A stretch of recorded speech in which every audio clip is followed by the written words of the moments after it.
আমার মামার স্ত্রী দেখতে খুবই আকর্ষণীয় ছিলেন। প্রথম দিন তিনি যখন তার স্বামীর ঘরে যাচ্ছিলেন, যাবার সময় আমাকে এক নজর দিকেই হালকা হেসে ইঙ্গিত করলেন। মনে হচ্ছিল যেন তার মনে আমার প্রতি একটু আলাদা আকর্ষণ কাজ করছিল। একদিন দুপুরবেলা বাড়িতে কেউ ছিল না, মামা তখন বাইরে ছিল। সেই সময় হঠাৎ করে মামি আমাকে ফোন করলেন। তার ফোন পেয়ে আমি দ্রুত বাড়িতে গেলাম এবং দেখি তিনি একা বসে নীরবে কিছু ভাবছেন। তিনি অনেক সুন্দর করে সেজেগুজে ছিলেন। মামি একদিন বললেন, তোর মামা অনেক ব্যস্ত থাকেন, আগের মতো সময় দিতে পারেন না। আমি অনেক কিছু আশা করেছিলাম, কিন্তু তা এখনো পুরোপুরি পাইনি। আজ তুই একটু তার কাজে সাহায্য করবি। আমি বিস্মিত হয়ে বললাম, মামি, আমি তো এখনো তরুণ, মাত্র 18। মামি হেসে বললেন, চিন্তা করিস না, একটু মনোযোগ দিলে সবকিছুই সহজ হয়ে যাবে।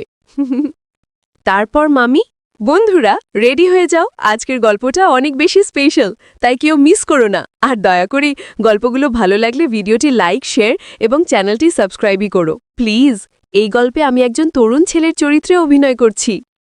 আমার মামি ছিল অসাধারণ সুন্দর, তার ব্যবহার ছিল অনেক ভালোই। জানি না কেন বিয়ের পর থেকেই তিনি আমার দিকে বেশি নজর রাখছিলেন, যা আমাকে অবাক করত। মা চলে যাবার পর থেকে আমার জীবনটা একাকী হয়ে পড়েছিল। আমি তখন অনেক ছোট ছিলাম যখন বাবা আমাদের পরিবারকে ছেড়ে চলে যান। তারপর থেকে মা একাই আমাকে মানুষ করার দায়িত্ব নিয়েছিলেন। কয়েক মাস আগে মা আমাদের ছেড়ে চলে গেলেন, যা আমার জন্য এক বিশাল আঘাত ছিল। আমার মামা তখন আমাদের সাথেই থাকতেন। তিনি চুপচাপ হয়ে গিয়েছিলেন, সবসময় মায়ের স্মৃতির মধ্যে ডুবে থাকতেন। আর আমি তখন একেবারেই ছোট ছিলাম, নতুন বাস্তবতাকে বোঝার জন্য। তবে আমি নিজেকে সামলে নিয়েছিলাম। মামা খুবই আবেগপ্রবণ একজন মানুষ ছিল। এখন তো তিনি প্রায়ই রাতে মদ্যপান করে বাড়ি ফিরতেন এবং বাড়ি এসে না খেয়ে ঘুমিয়ে পড়তেন। আমি শুধু চুপচাপ তাকে দেখে যেতাম। একদিন মায়ের এক বান্ধবী আমাদের বাড়িতে এসেছিলেন। তিনিও মায়ের চলে যাবার খবর শুনেছিলেন, তাই ৩-৪ দিন আমাদের সাথে থাকলেন।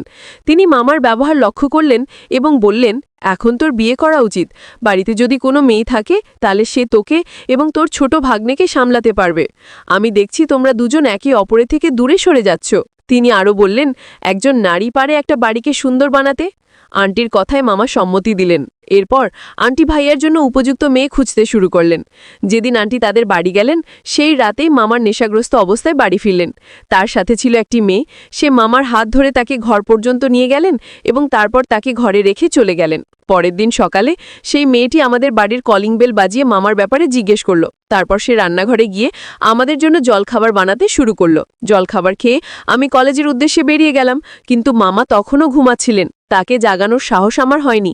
দুপুরে যখন আমি বাড়ি ফিরলাম তখন দেখলাম মামা বাড়িতে নেই। কিছুক্ষণ পর ফ্রেশ হয়ে বসার ঘরে এসে দেখি বাড়ির কলিং বেল বাজল।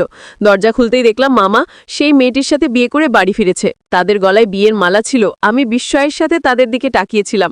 তখন মামা হাসতে হাসতে বলল, কি রে কুনাল, এভাবে অবাক হয়ে তাকিয়ে আছিস কেন? এ তোর মামি তানিয়া, যা ভেতর থেকে আরতির থালা নিয়ে আয়। মামার বিয়ে দেখে আমি খুশি হয়েছিলাম, কিন্তু আশ্চর্য হলাম এই ভেবে যে মামা লাভ ম্যারেজ করেছে।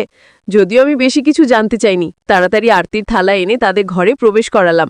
নতুন মামি খুবই সুন্দর ছিল, তাকে দেখে আমি অবাক হয়েছিলাম। নতুন মামি বাড়িতে আসার পর থেকেই ঘরের সব দায়িত্ব নিজের হাতে তুলে নিলেন।